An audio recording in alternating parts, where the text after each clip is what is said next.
actually dressed up for the occasion as well, lads. Got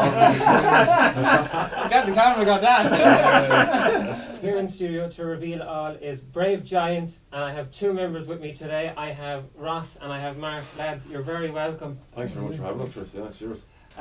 Now there is a goal and a dream goal there, first of all, to play the Olympia. Yeah, I mean, like when we were starting off, I suppose, way back, 8 years ago, or 8 years ago, to think that one day you'll be playing one of these venues with your own music is a dream come true, I suppose. I know, like the four of us have gone to multiple gigs in the Olympia. We supported Picture This there a few years ago, and yeah, to think that we're on the cusp of selling it out. There's only a handful of tickets left, so it's a very special moment for us to get the chance to do it and to have all our fans there with us. It's just amazing, yeah, brilliant. That's fantastic. Now we just heard "Decorate Your Mind" there. So tell us about the track.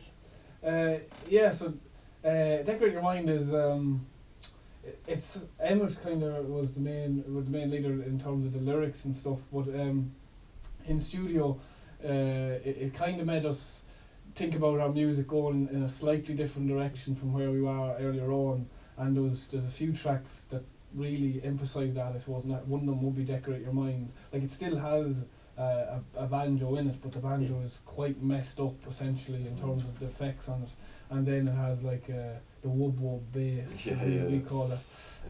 So it's really fun one to play.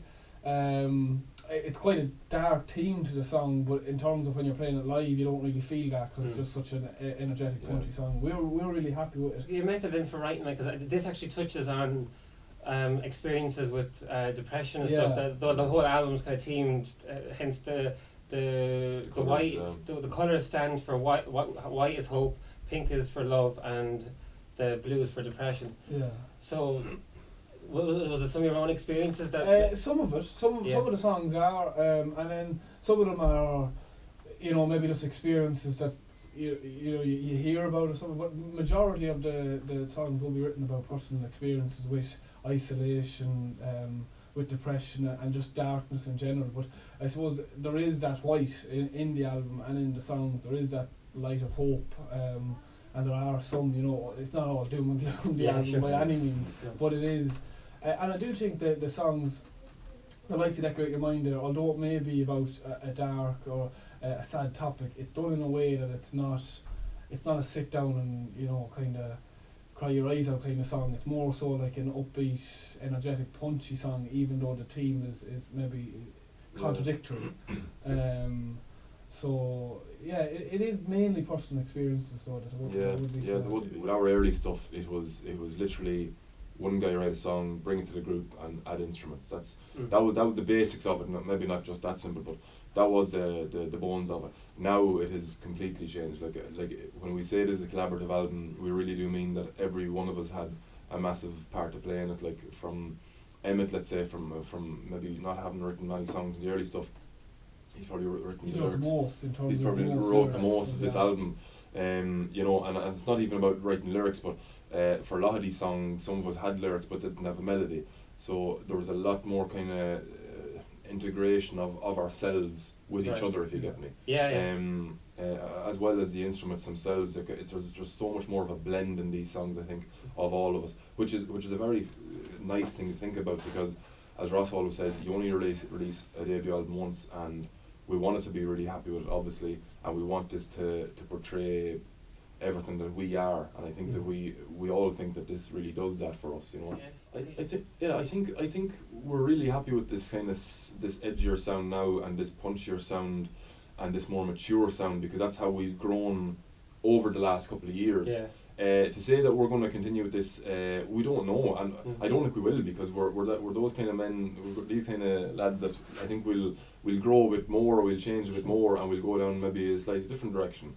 And I think that's a really good thing. I think it's a really healthy thing for a band, to grow and to see their music growing. It shows, it might show a bit of depth in their humanity, and it just shows a bit of depth to the person and their music. So I definitely think we'll change again. But for now, definitely, this is a new thing for us. Sure. Yeah. We're only getting out on the road, which is the fun part. Like we've been sitting on these songs for so long, but now is actually the fun part, to go out and get to play them to people and get the people's reactions and get the people to feel it. So yeah, as I said, we'll definitely stick with this for a while, and until we're sick of it. I suppose. And it went straight into number 3 in the charts. Yeah, sure. Yeah, it was amazing. Yeah. Like we've been lucky. Like a lot of our, I suppose that's down to our followers and our fans. Obviously, you know that we really do have great fans that usually with our releases they usually chart fairly well in the iTunes.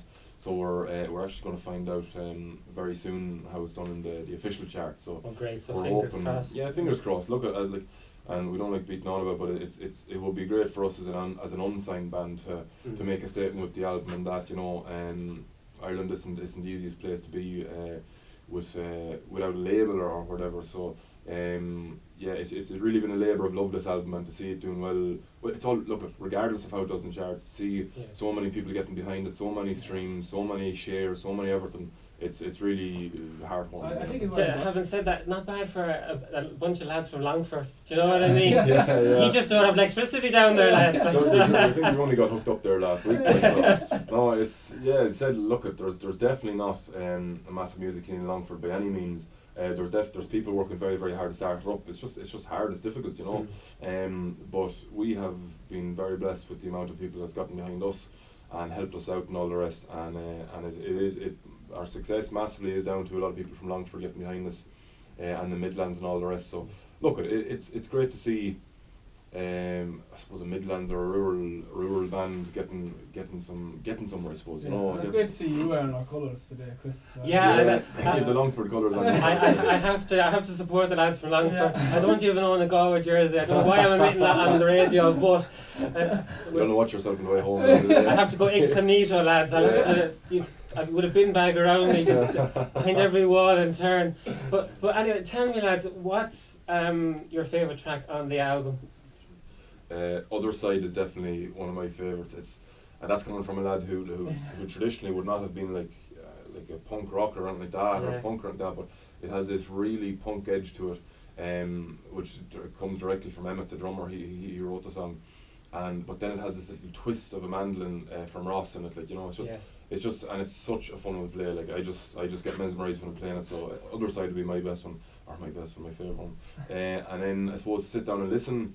There's a couple of, I wrote a couple of I suppose personal songs like Saviour and Pray for me. So. Yeah, I love Pray myself, and Wizards and Witches, and the hand-me-downs. The last track. Thanks very much. Yeah, so them ones would be up there for me as well. Yeah. So did you have any creative blocks coming together with the album then? There was a bit of a block for all of us, because we were coming to the ultimatum that, are we going to put our old stuff on the album, which generally is what a band does, like, you know, like they kind of find their feet in the industry or whatever like that, and they put some of their early tracks onto it. But we kind of came to the stage where, okay, we're at a fork in the roads, we want to go a different direction, and everybody's already heard all of these songs, so what is the point in putting them all onto an album again and re-release them? So we definitely said to ourselves, no, let's set ourselves a goal here of writing, I think we said like 10-11 tracks, all new material, and just have continuity between them, like regards the production of them and that what Gavin Glass definitely helped with. He's absolutely amazing. Yeah. So that was our task at hand. Towards writer blocks, we actually got on fairly well.